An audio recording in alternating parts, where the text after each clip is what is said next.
¿Cuántos vinieron a recibir palabra del Señor hoy?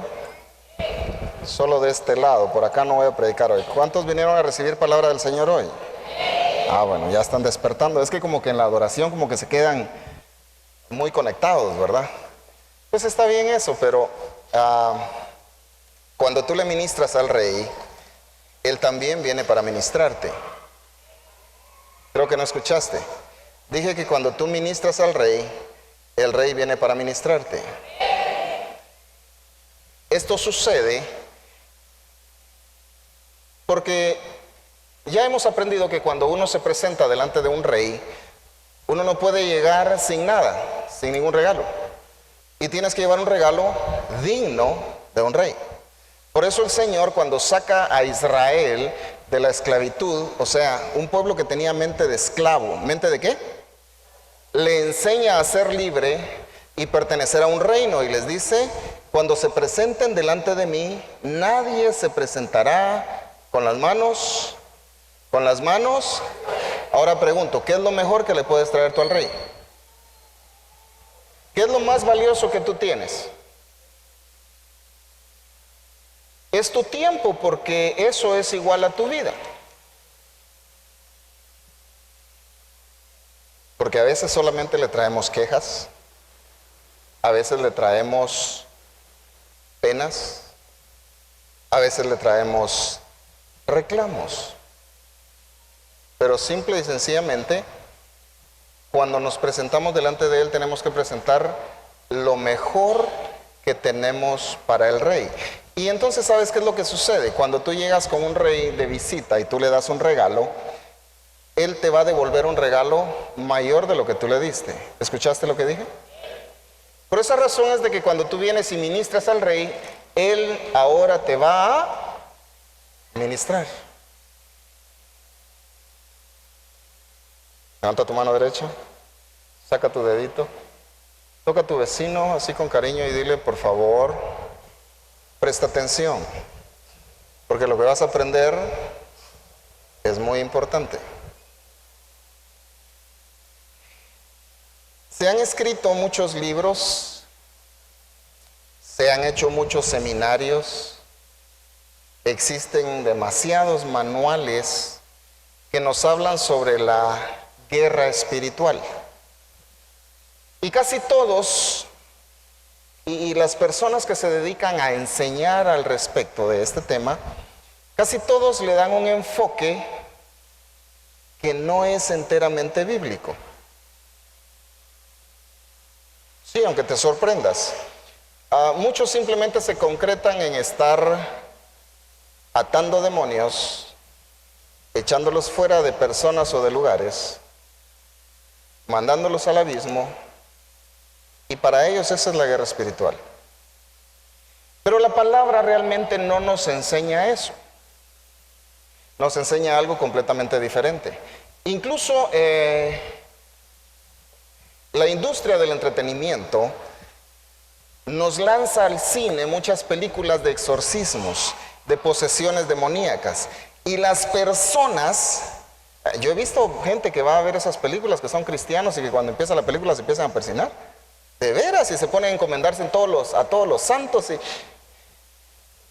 Salió una película hace poco, donde la película dice: hasta aquí llega Dios. A la gran, dije, esto sí que masacres, ¿va? O sea, como quien dice, de aquí ya no puede pasar Dios.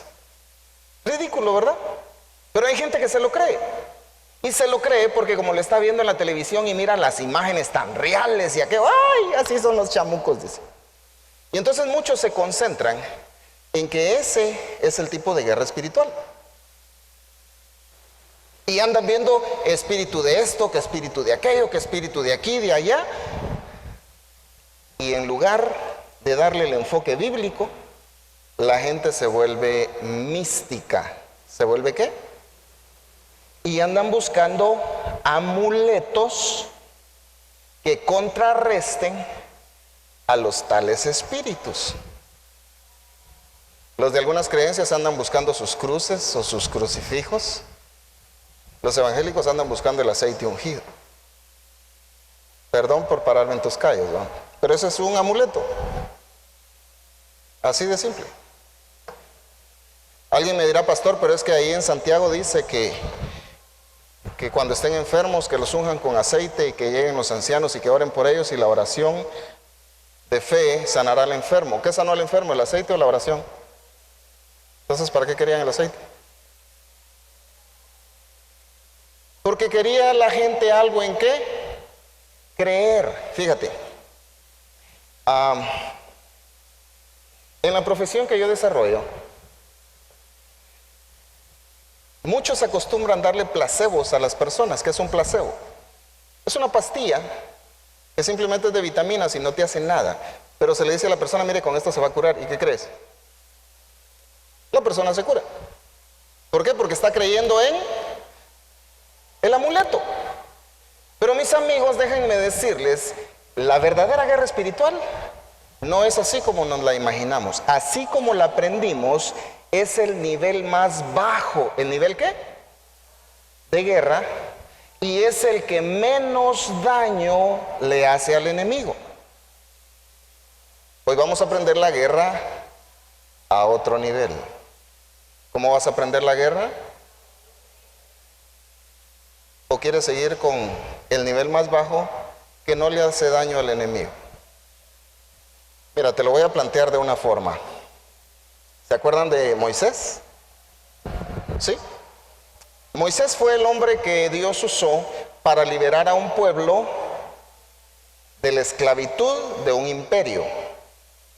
Presta atención a esto. Un hombre que libera a un pueblo de la esclavitud de un imperio. ¿Qué era mayor, el hombre o el imperio? Vamos, piénsalo, así en tu lógica humana, ¿qué es más grande? ¿Moisés como solo hombre o el imperio egipcio? ¿Y quién ganó? ¿Cómo fue que ganó? Porque fíjate, pues, este es el ejemplo que te doy de la guerra espiritual a como la han estado haciendo los cristianos y a como el Señor manda que la hagamos. Cuando Moisés se hace adulto, él estando en el palacio del faraón, ahí se entera él que él es descendiente de los judíos. Y en una ocasión él sale ya conociendo que él es judío y ve que un egipcio está maltratando a un judío y viene y lo mata al egipcio. Liberó ¿a cuántos? Ahora, ¿cuánto tiempo le hubiera tomado, cuánto tiempo, recursos y fuerzas le hubiera tomado a Moisés matar a todos los egipcios uno por uno? ¿Cuánto? Ahora, con matar a ese uno, ¿qué daño le hizo al imperio? Nada. Lo que tuvo que hacer fue salir huyendo. Y eso es lo que muchos cristianos están haciendo. ¿Y sabes qué es la cosa? Yo he escuchado gente de Dios, incluso pastores, que es lo más lamentable, que le tienen miedo al diablo. Que dicen que cuando van a liberar algún lugar, hay que orar, porque hay que ver de quién se va a querer desquitar el diablo, dice. La venganza del diablo. Así dicen. Entonces imagínate qué es lo que estamos haciendo.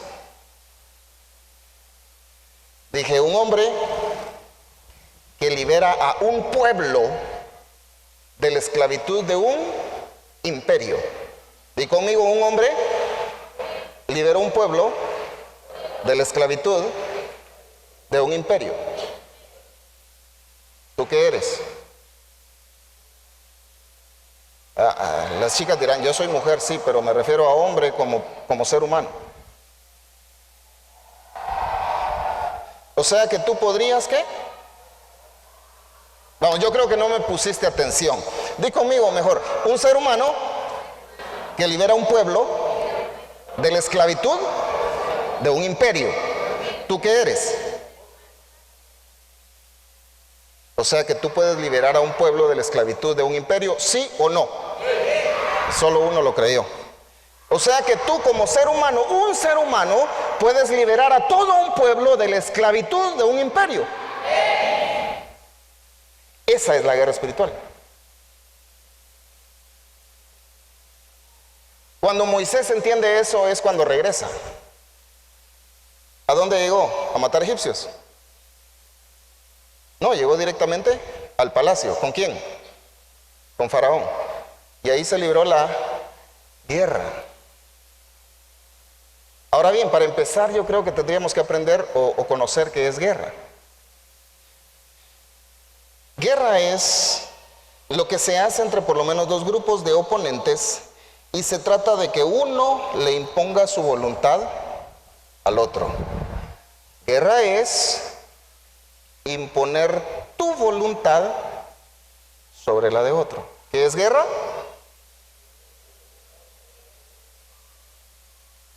Eso pasa mucho en los matrimonios, ¿verdad? Donde están los casados, ¿verdad que así se la pasan en guerra? Queriendo imponer su voluntad sobre el otro.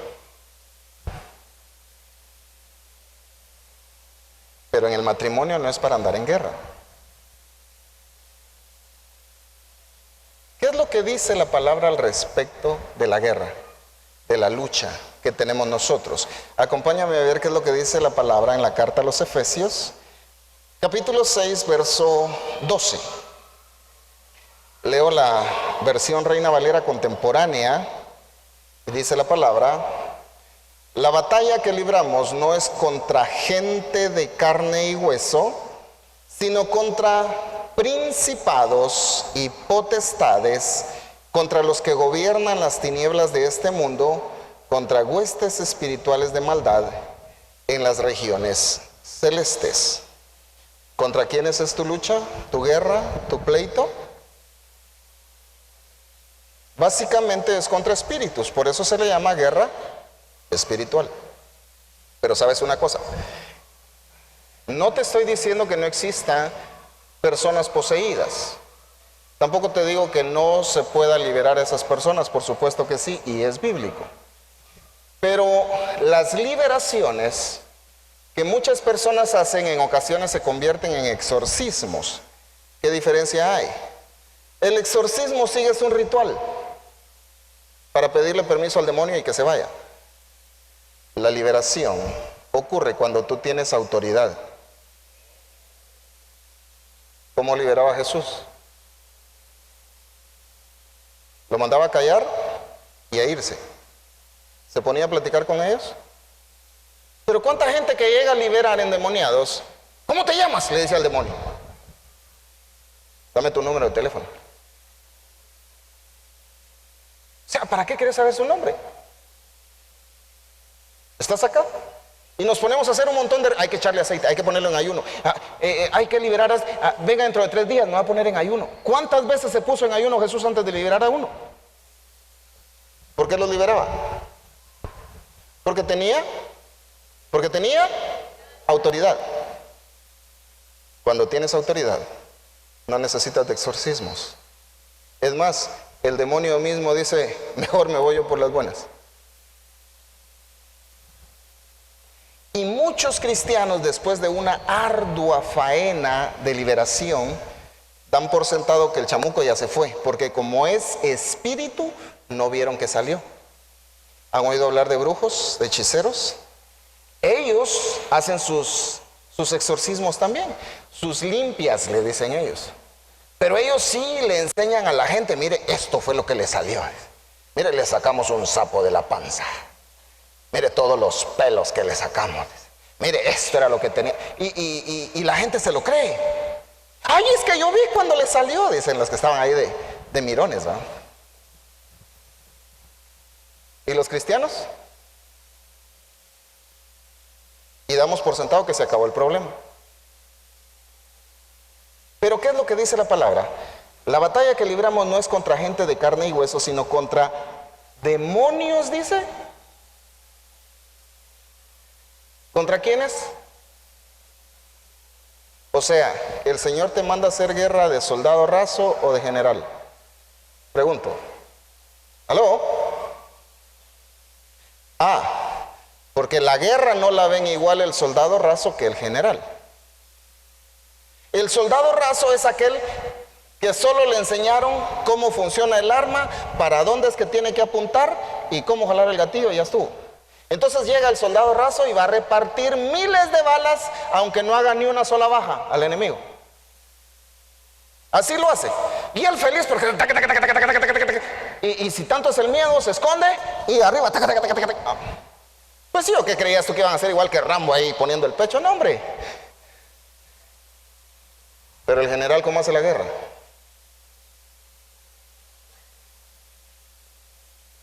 Es más, él ni siquiera sale al campo. Pero él tiene tácticas, tiene conocimiento y tiene el entendimiento de cómo provocar daño en el enemigo. Entonces él lo primero que hace es averiguar en dónde está el centro de mando del enemigo, y ahí hay que atacar. En dónde está el centro de comunicaciones del enemigo, ese hay que atacarlo. ¿Dónde están las pistas de aterrizaje? Hay que bombardearlas. ¿Estás acá? ¿Provocó daño en el enemigo? Por supuesto. ¿Se cansó igual que el soldadito? ¿Contra quién te mandan a hacer guerra? ¿Contra demonios? No sé si lo leíste bien, ¿contra quién decía? Dice contra principado. ¿Qué es un principado? El principado es el segundo en rango después del reino. Se le llama reino cuando su líder es un rey. Y el único rey es Jesucristo. Ay, ya se me están durmiendo. Dije que se le llama reino cuando su líder es un rey. Y el único rey, por eso se le llama rey de reyes, es Jesucristo. Los demás espíritus, el rango que tienen es de príncipes. Por eso se llama principado. Que te quede claro, no hay reino de las tinieblas, no. El único reino es el de Jesucristo. Él es el rey. Las tinieblas no tienen reino. Ellos tienen un dominio. Por eso la palabra los considera como príncipes. ¿Quién manda más, el rey o el príncipe? ¿Quién manda más, el rey o el príncipe? ¿Y tú qué eres? ¿Verdad que no te la crees todavía? ¿Quién manda más, el rey o el príncipe? ¿Y tú qué eres? Hago la aclaración. No estoy diciendo que no ayunes. No estoy diciendo que no ores. Simplemente te digo que aprendas para qué son esas cosas. Y no las saques del contexto bíblico verdadero por volverte místico, porque lo haces porque lo escuchaste que otro lo hizo. ¿En qué parte de la Biblia dice que Dios te responde porque tú hagas sacrificio? ¿En qué parte dice eso? Entonces Dios no te responde porque tú ayunes, ¿te das cuenta? Ay, pastor, ¿y entonces para qué es el ayuno? El ayuno es para que sometas tu bolovique, rochoy, posta, tu carne, pues. ¿Aló? Y para que se fortalezca tu espíritu, no para que Dios te responda. ¿La oración para qué es? Para que tú hables con tu Padre, para que te comuniques con Él, para que tengas una verdadera relación. ¿Cuántos tienen vivos todavía sus padres? Levántame la mano, o por lo menos a uno de ellos. Cuando llegas a verle, llegas a decirle, mamá, fíjese que necesito pisto. ¿A eso llegas? No, si llegas a eso, qué mala onda. ¿Para qué oras con Dios? Ay, Señor, tú sabes la necesidad que tengo. ¿No es lo mismo? O sea, necesitamos cambiar el entendimiento de las cosas, ¿te das cuenta? Y hay muchas cosas que son bíblicas, pero que simplemente apuntaban a algo mayor. Yo te dije que para que sane un enfermo, para liberar un endemoniado, no necesitas aceite. ¿Por qué? Porque el aceite únicamente es figura o un símbolo del Espíritu Santo. Pregunto, ¿ya está el Espíritu Santo con nosotros? Entonces, ¿para qué querés la foto del Espíritu Santo? O ni modo que, si mi hermano se va a su esposa de viaje, unas vacaciones, un mes, y le dice, mi amor, aunque sea, déjame una foto, y le deja la foto, ¿verdad? Y todas las noches antes de dormirse, ay, qué linda, la besa. Cuando ella regresa de vacaciones, ella acostada a la par de él y él sigue, ay, qué bonita la foto. ¿Verdad que es ridículo? Lo mismo hacen los cristianos con el aceite. Ya tienen al Espíritu Santo y todavía, ay, pastor, ore por mi aceite, para que sea aceite ungido, místicos. Amuletos. Pero ellos hacen guerra espiritual. Un ser humano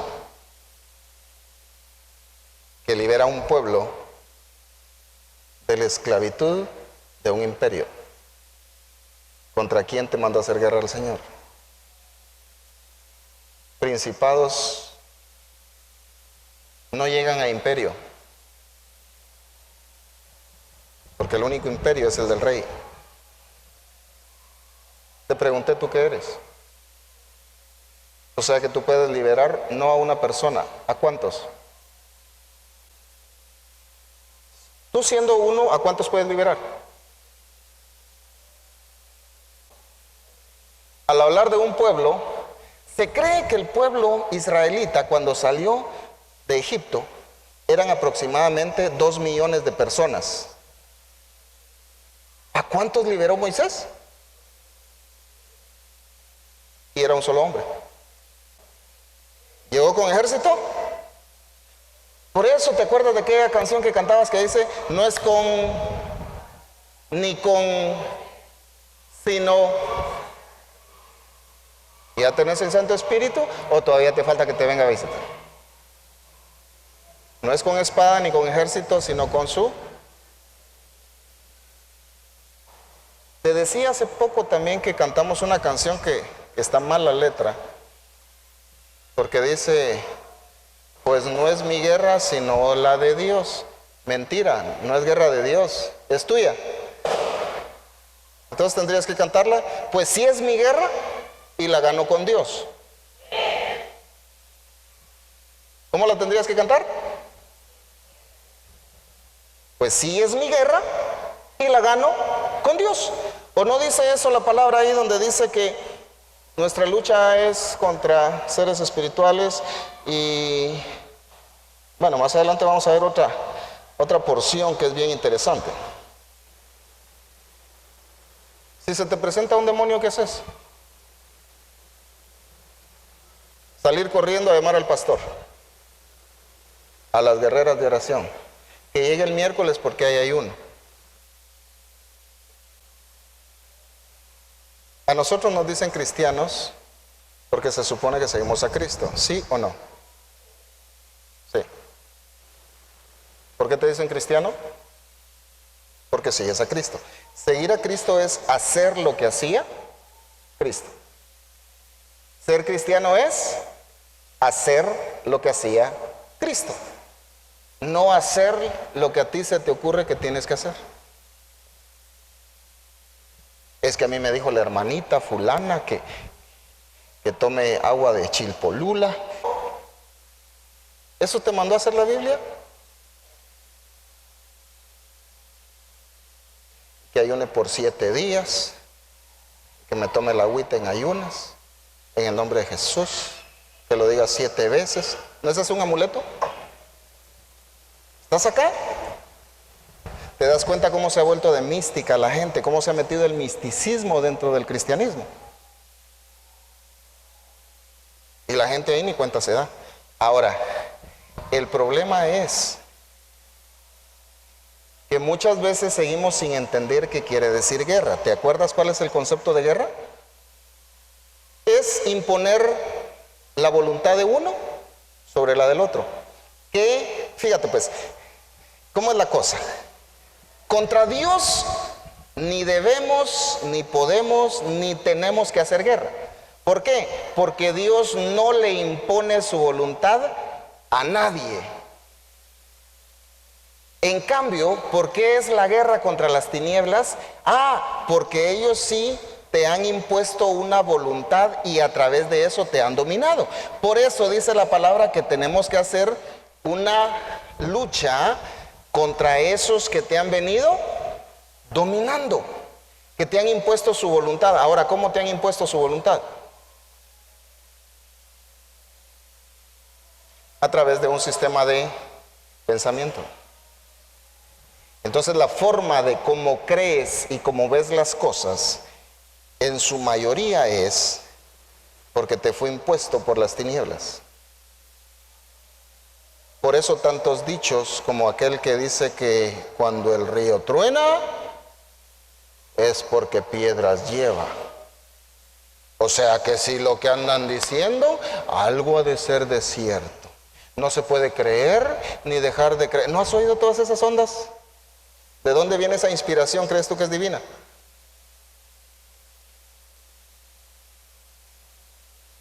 Fíjate, no hay que creer ni dejar de creer. Perdón, pero es un razonamiento tonto. O crees o no crees.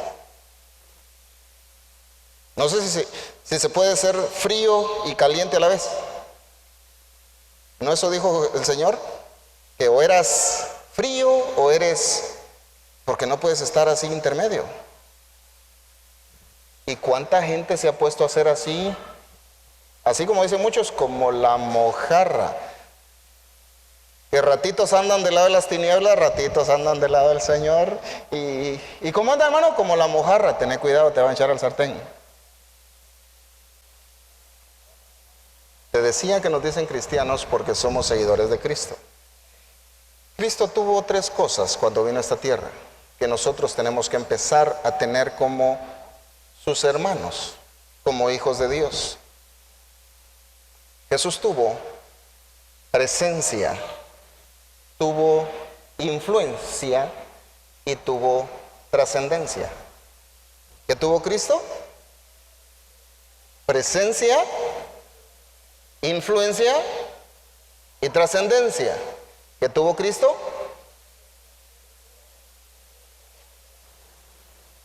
¿Qué es tener presencia? Empieza a darte cuenta, pues, de qué se trata la guerra espiritual que el Señor quiere que hagas. ¿Qué es tener presencia? Es que se nota cuando estás y se nota cuando no estás. Eso es tener presencia. ¿Me expliqué bien con lo de tener presencia? Cuando no estás, ¿lo notan o nadie se enteró que no estabas? ¿Dónde están las madres? Acá, levántame la mano todas las mamás. Mamás. Ustedes no me dejarán mentir, pero sus hijos notan cuando ustedes están en casa, aunque no se los digan. Porque cuando ustedes no están, lo notan más. O sea, en tu casa como madre tienes presencia. ¿Por qué? Porque el hijo cuando regresa a mediodía sabe que ya hay ¿qué? ¿Y hay qué? Ah, comida. Pero cuando no está mamá, solo entra a la casa y dice, ay, no está mi mamá. ¿Por qué no está la mamá? Porque no huele a comida, ¿verdad? Me estoy dando a entender qué es tener presencia. Lamentablemente de los padres no puedo decir lo mismo. Porque lamentablemente no todos, pero muchos padres solo son un mueble más de la casa. Por eso es de que se les ha apodado para el Día del Padre decir el Día del Perro. Porque o se la pasa en la calle, y si está en la casa, o está echado, o se la pasa ladrando. Por eso te digo, eso es lo lamentable con muchos padres, no dije con todos, con muchos. Cristo tuvo presencia. ¿Tú estás teniendo presencia en donde estés?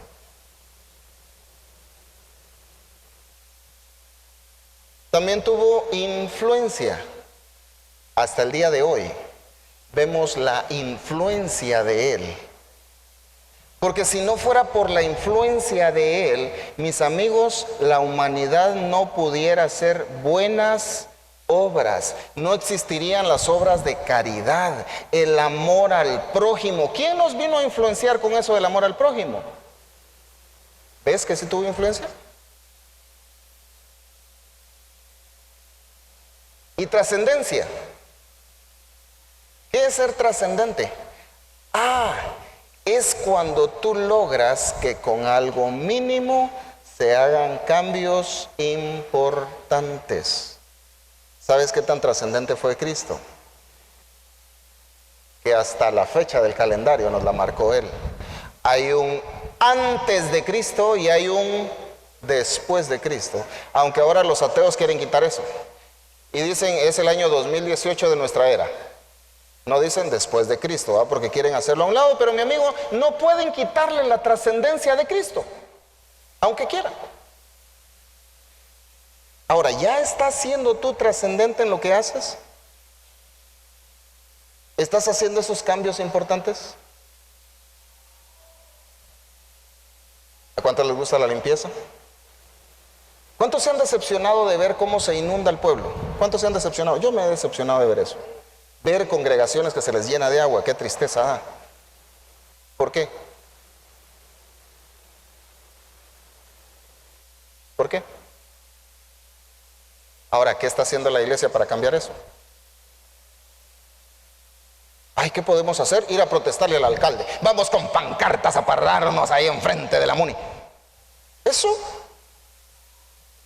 ¿Y empezaste por lo menos a enseñarle a tus hijos que no tiren basura en la calle? O tomás agua y agarrás la bolsa y la tirás.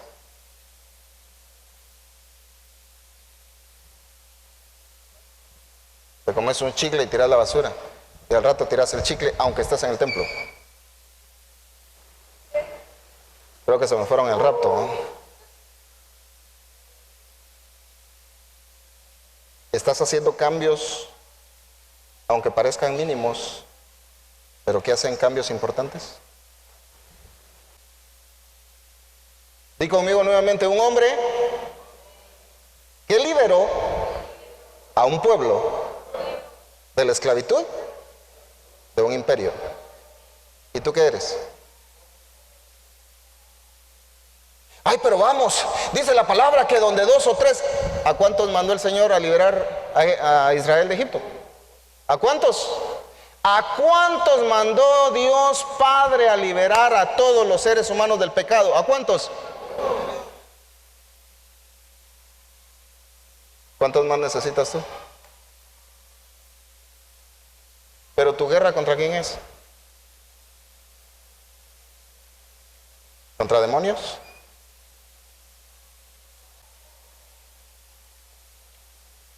El asunto, mis amigos, es si ya estamos entendiendo que lo que tenemos por delante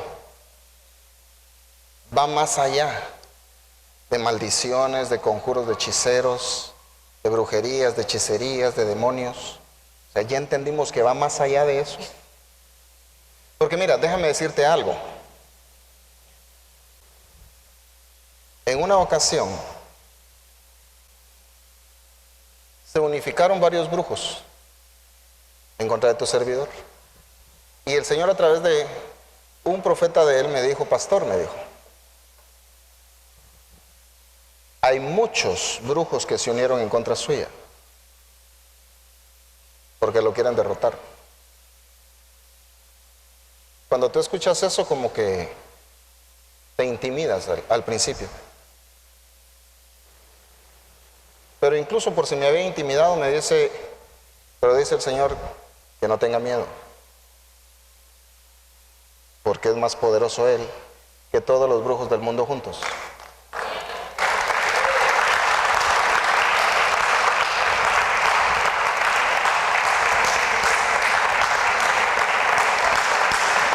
Ahora déjame decirte algo, y espero que recibas esa palabra. Aunque todos los brujos, hechiceros y satanistas del mundo se unan en contra tuya o de tu familia, o de tu negocio no podrán tocarte toda vez tú estés bajo la sombra y mores bajo el Altísimo, porque es mayor Él que cualquiera que se levante en contra tuya.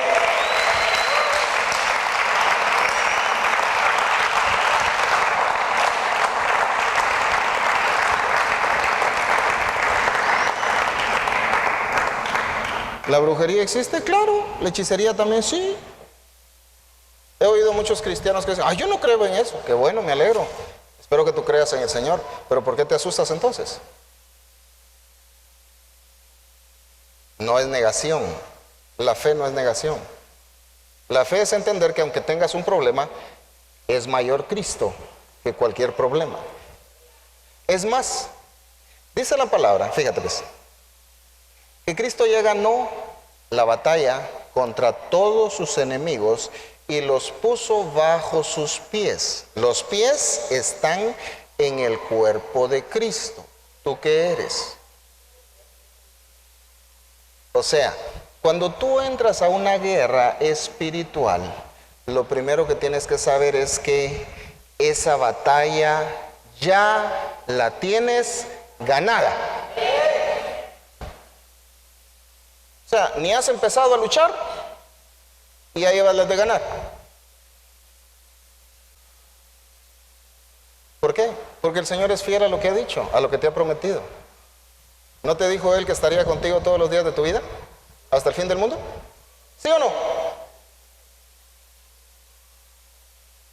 Y si todavía estás vivo, y si no ha sido el fin del mundo, quiere decir que esa palabra sigue vigente. Por eso dijo Pablo con tanta certeza que no había ni ángeles, ni principados, ni la vida, ni la muerte, ni nada que lo pudiera separar del amor del Señor. Pero lo que necesitamos, como le decía, es entender realmente nuestra posición. Porque como te dije, la guerra no la ven desde el mismo punto de vista el general que el soldado raso. Al final de cuentas es tu rollo si quieres seguir tirando plomo por todos lados sin hacerle daño al enemigo. Pero simplemente te vas a cansar y a lo mejor hasta te puedas frustrar porque no veas el avance de tu lucha. ¿Estás acá?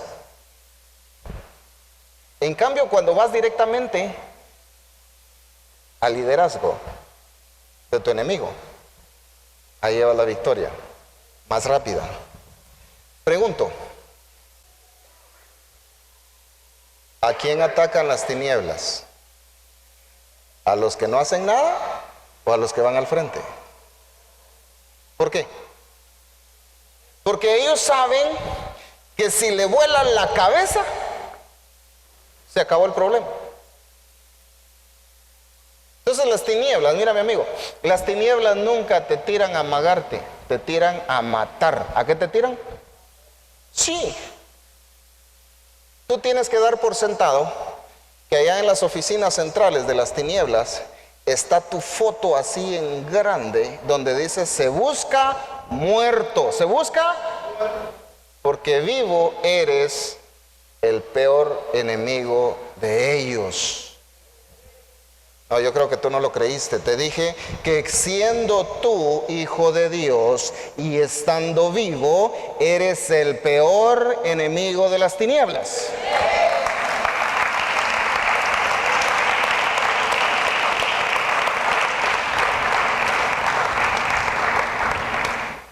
Mira lo que nos enseña la palabra.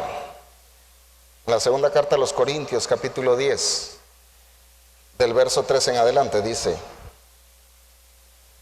es verdad que aún somos seres humanos, pero no luchamos como, ¿qué dice?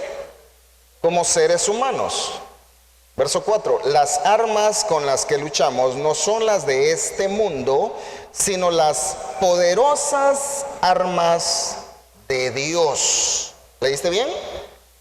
Capaces de destruir fortalezas. Mírame acá. Capaces de destruir, ¿qué dice? Demonios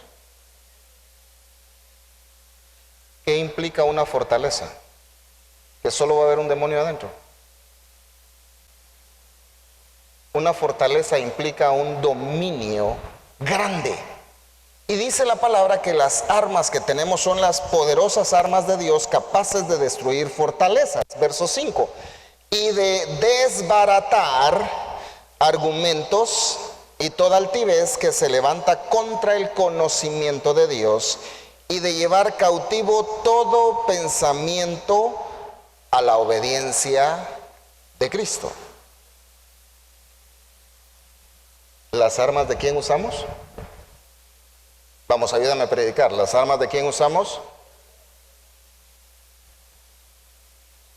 ¿Y cómo son esas armas?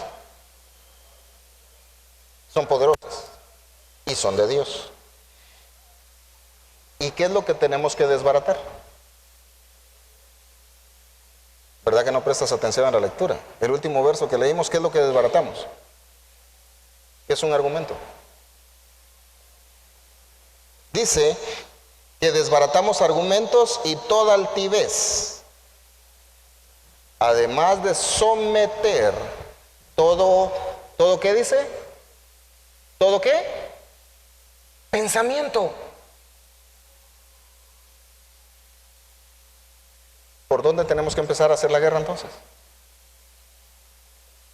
¿Aló? ¿Dónde empieza la guerra? ¿Atando chamucos por todos lados? A mí me han traído muchos chicos, los papás. Me dice, pastor, hágame el favor, ore por mi hijo. Claro. ¿Por qué? Ay, es que está muy rebelde. ¿Y quién te dijo que con oración se sale la rebeldía? ¿Quién te dijo que la rebeldía es un espíritu? Pastor, ayúdeme a orar por mi esposa. ¿Qué le pasó? Ay, si viera cómo es de celosa. Es mujer, le dije yo. Espíritu de celos. ¿No has leído la palabra? Que esas cosas no dice que sean espíritus. Dice que son el resultado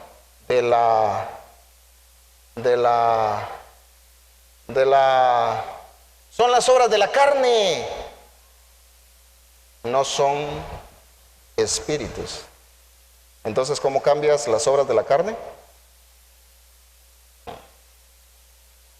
¿Cómo cambias eso? ¿Ves dónde empieza la guerra? ¿Dónde empieza la guerra? Levanta la manita, saca el dedito, póntelo acá. ¿Dónde empieza la guerra? En tu propia mente.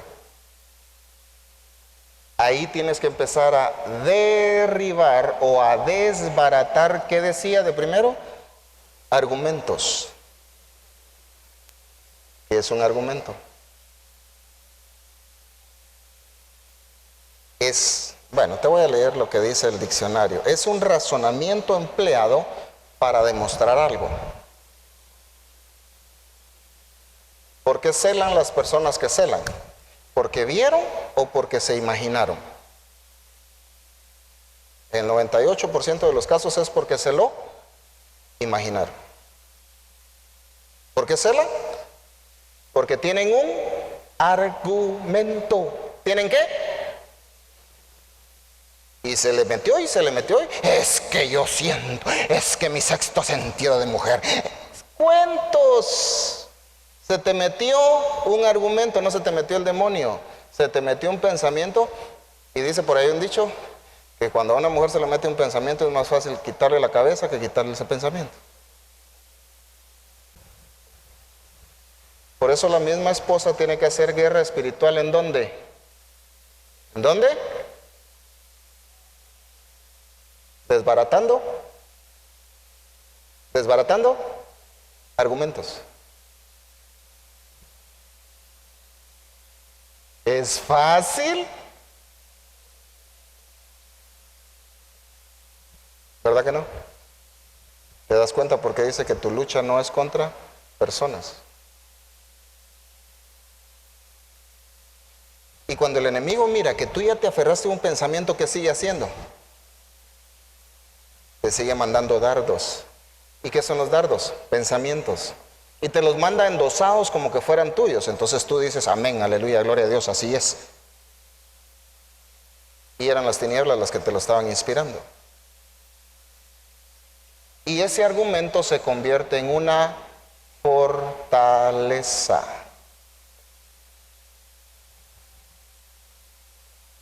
¿Y cómo destruyes la fortaleza? Con ayuno y oración.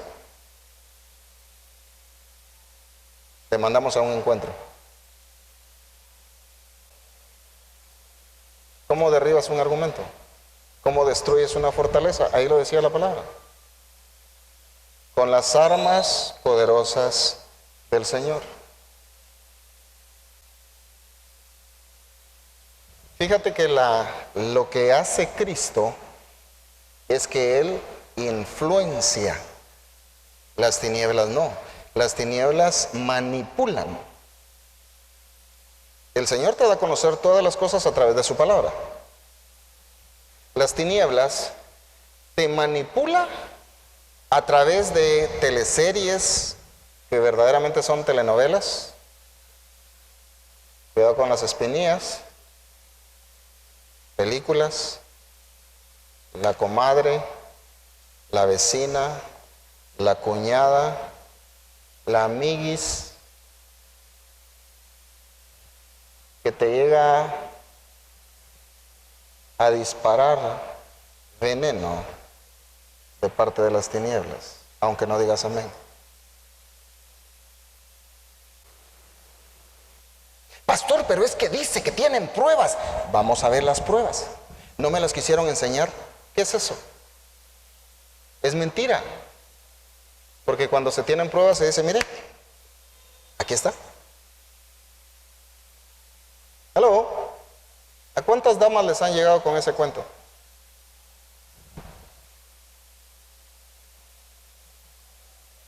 ¿A cuántos caballeros también?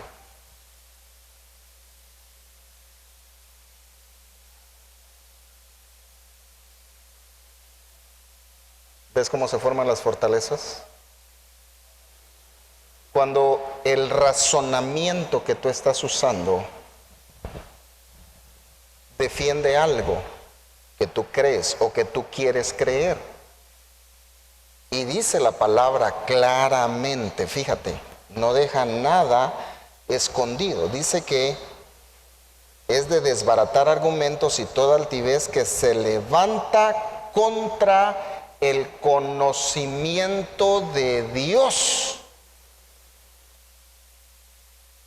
¿Ves? O sea, todas esas obras de la carne se levantan en contra de ¿qué? Dice la palabra claramente, el conocimiento de Dios. O sea, lo que realmente quieren las tinieblas es llevarle la contraria a Dios. Y cuando tú dices amén a lo que las tinieblas te dicen, simple y sencillamente tú estás poniéndote en contra de Dios. Ah, pero tú sacando chamucos, clamando la sangre de Cristo cuando te da miedo. Lo primero que necesitamos empezar a desbaratar es las fortalezas que tenemos nosotros mismos, esas formas equivocadas de pensamiento, esos argumentos erróneos que se levantaron y que están en contra de lo que Dios enseña, en contra de lo que Dios estipula, en contra de lo que Dios dice que es bueno. ¿Estás acá? ¿Has escuchado gente que se levanta a hablar en contra de que no hay que ofrendar, que no hay que diezmar, que no hay que hacer nada de eso, que no hay que aportar para la obra del Señor? ¿Has escuchado gente de eso? ¿Sí? ¿Y sabes quiénes son los que más usan las tinieblas? Gente de las mismas iglesias.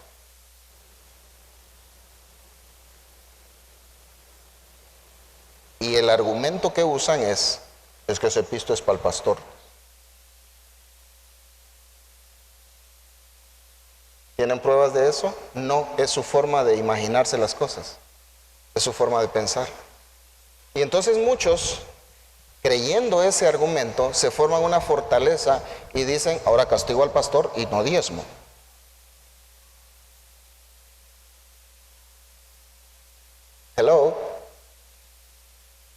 hermanos, si tenemos que comprar unas láminas. No que tu casa, no que les decís hermanos a los cuates que vienen aquí a la reunión.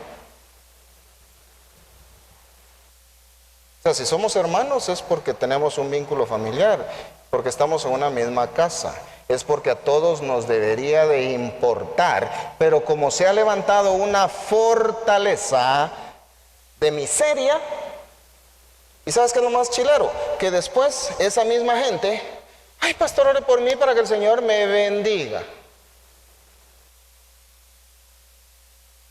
¿Aló?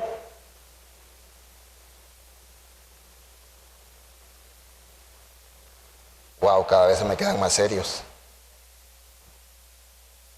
Ah, es que cuando nos tocan el callo de la plata, ahí nos duele más.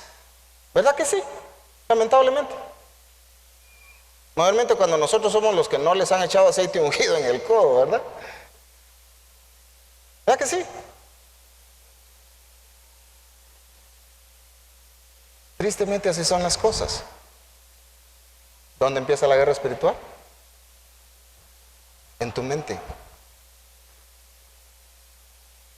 Porque si tú logras dominarte a ti mismo, entonces Dios te va a poder usar para liberar a un pueblo de la esclavitud de un imperio. Cuando Dios levantó a Moisés, Moisés le empezó a poner argumentos a Dios. Señor, ¿quién soy yo?, le dijo, para ir con el faraón. Señor, yo soy tartamudo, le dijo. Y le derriba el argumento al Señor.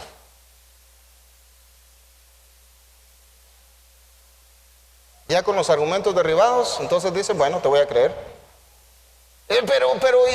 ¿Y quién les voy a decir que me mandó? Y le derriba el argumento. Y le dice, tú diles que yo soy el único Dios. Yo soy el que soy. Y ya. ¿Y solo con eso? Solo con eso.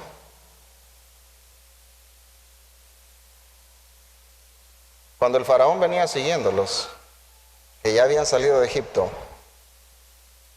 por un rato a Moisés se le olvida, cuando están frente al Mar Rojo.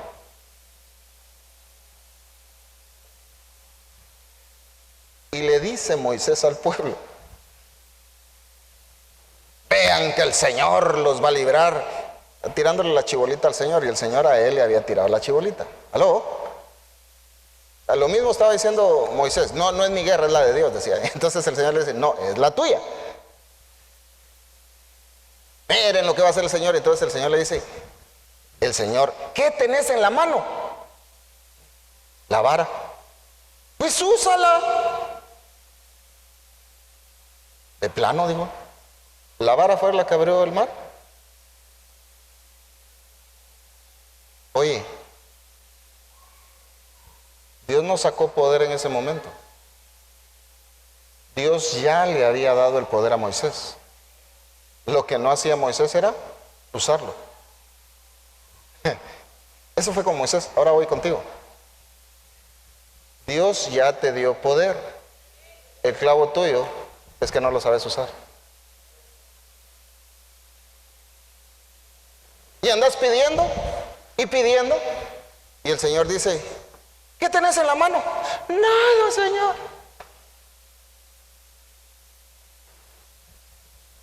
Y te pones a cantar aquella canción. Muchas cuentas debo a mi salva. ¿Qué cuentas le debes? No dice la palabra que Cristo ya saldó todas las cuentas y no le debes nada al Padre. No te gozas por eso.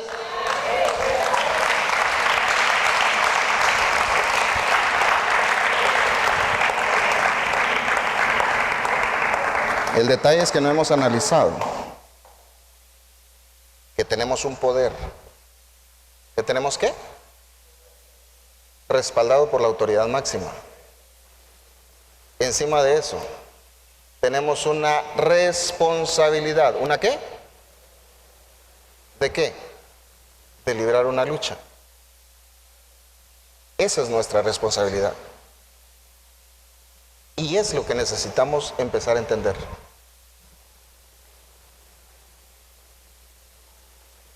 Y conmigo, Moisés fue un ser humano que liberó un pueblo de la esclavitud de un imperio.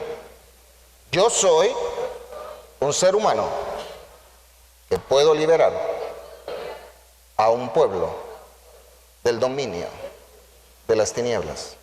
¿Cuántos lo creen?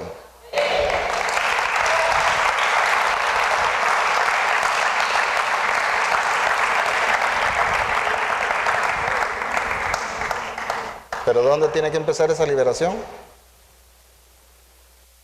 Levanta la manita, saca el dedito. ¿Dónde tiene que empezar esa liberación? En tu mente. Ahí empieza a derribar toda fortaleza que se ha levantado en contra del conocimiento del Rey. Cierra tus ojos. La gloria de Dios vendrá.